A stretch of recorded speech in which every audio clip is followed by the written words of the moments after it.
So now we will explore how this whole situation of the migraine is affecting you. And we will do this in different layers. We will start with you as a physical being. So you can take a little bit time and ask yourself inside, how is this migraine affecting me in my physical way of being?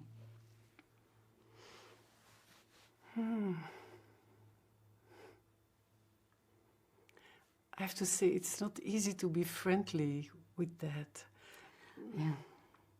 I wake up and immediately the migraine is there, and immediately I feel sick and I cannot even move.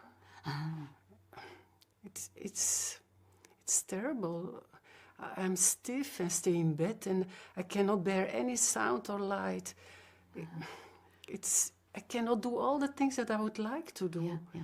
It's like being in prison, really. Okay. Yeah, I feel frozen, immobilized. The only thing I can do is lie in the darkness and wait for the medication to work, and maybe it gets better. Okay. Oh, and there are so many days like that in my life. So that's a real terrible situation. Being imprisoned, not able to move.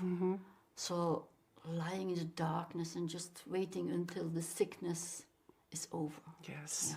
Yeah. Yes. So. And you said it's difficult to stay in a friendly way with your body in this suffering. May I invite you just to try? How does it affect you when you can just be with yourself, with all this suffering, like you are sometimes with your grandchild? So if you imagine having this attitude you have towards your grandchild when it is suffering, when you apply that attitude to yourself, how does that affect you? Oh, my grandchild, that's easy to feel tenderness and be very tender with her, but doing that for myself? Yes, I do understand that's more difficult. Yeah, yes. But give yourself some time to try it and just experience whether there is some change when you try to be friendly with your physical being and the way you have to suffer. You know, I often try to have some rational thoughts as, okay, my body needs a pose and things like that, but it's hard. I really, it moves me when I hear you say it is true, it is awful in this prison. Acknowledging instead of ignoring, that makes so much difference. That was never done in my family. Okay, you are not used to acknowledge your suffering. Okay, and in your family, that was very unusual. Yes. To acknowledge your suffering. Yes. So there you learn to ignore your suffering. Yeah. Okay. Yes. Yes. So, with this issue of your family, we arrived at the social dimension.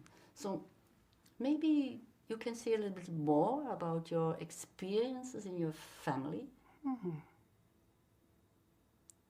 And how was that related to your migraine in some way? You know, in my family, when I think about it, across the generations, everyone either had or now has migraine.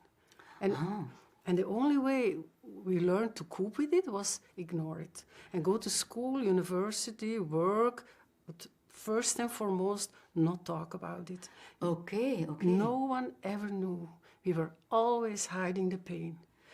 Okay, so you learned not to talk about it. Yeah. And always hide whatever was there. Yes. Yeah. So This must be unusual for you now then to talk with me about your pain. Yes, it is. It is. When I'm talking about it, as I do now, there are always these old voices in my head telling me, but don't make it bigger than it is. All people have something that they suffer from. Yes. Of course, that's true. All people have something they suffer from. But that doesn't mean that it's not all right to talk about it. For me, talking about your suffering is more like a way of being friendly towards yourself, and recognizing your suffering can be a way to improve your well-being. So I just wonder how it is for you now that you can feel it's okay to recognize it. Yeah, it's sad. Sad. Yes. Okay. Yeah. It's sad, and I'm really not used to talk about these things, and and I also feel shame. Okay. So with these feelings of sadness, shame, we arrive in the personal dimensions. So I was wondering, your personal feelings around this whole situation of the migraine. You mentioned already your sadness, your shame. Are there more of your personal feelings that are connected to this situation of the migraine?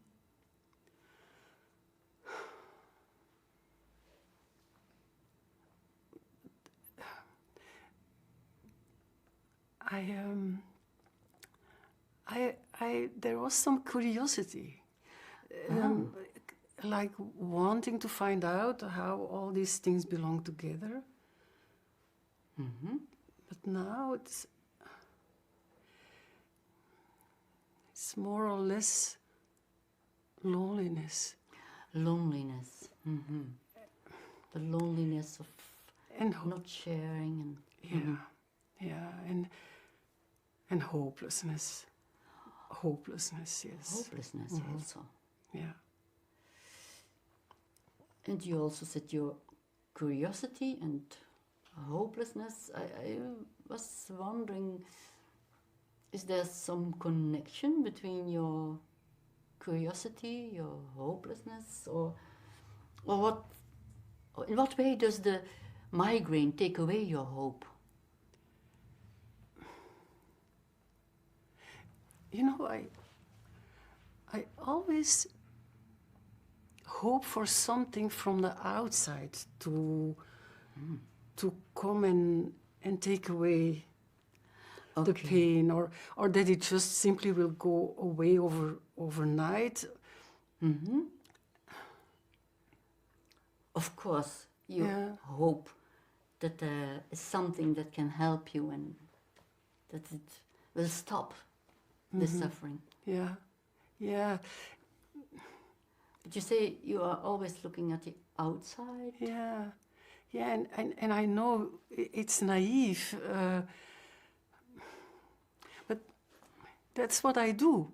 I always put trust in something outside me, and and that then I end up disappointed or deceived.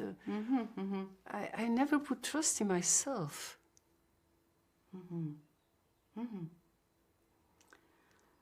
So you discover how you trust the outside and are hoping for medication or other solutions, but trusting in yourself, that's difficult. I wonder, what could help you to really trust? You are looking as if this is a strange question. Yeah, my first idea is I don't know. Okay. I really don't know. Okay, but it's good to take your time and ask inside. There, in your wiser self, there is sometimes some sense of what you trust at a deeper level.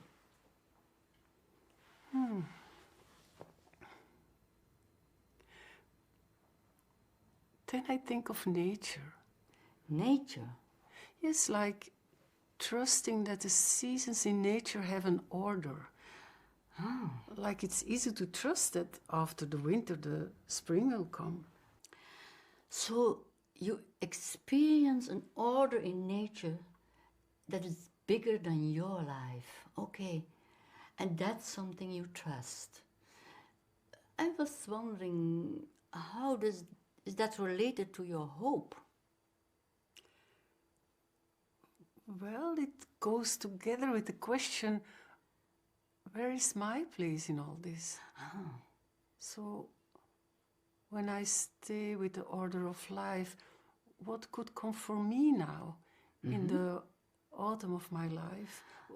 Oh, that's a nice question. What could come for you now in the autumn of your life? Yeah.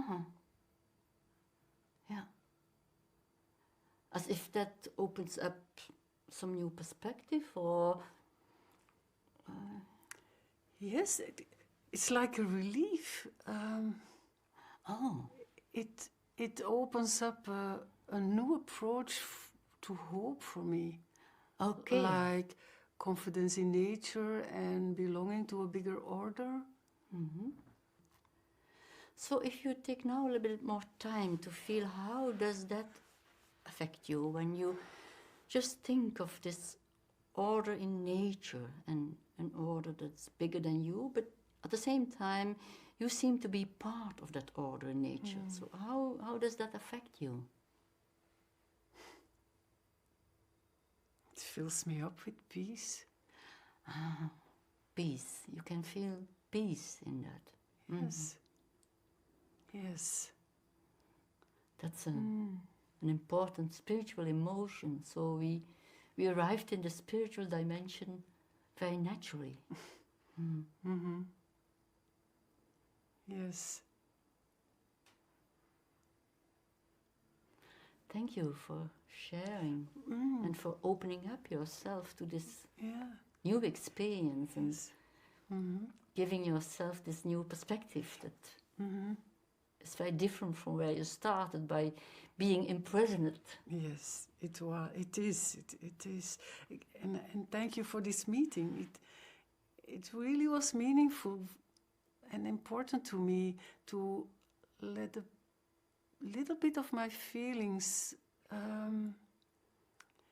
allow it to be seen and to be witnessed. I see. Yes. I see. Thank you. Because that was very different from what you have always experienced in the past. Yes, indeed. It is. Thank you very much. You're welcome.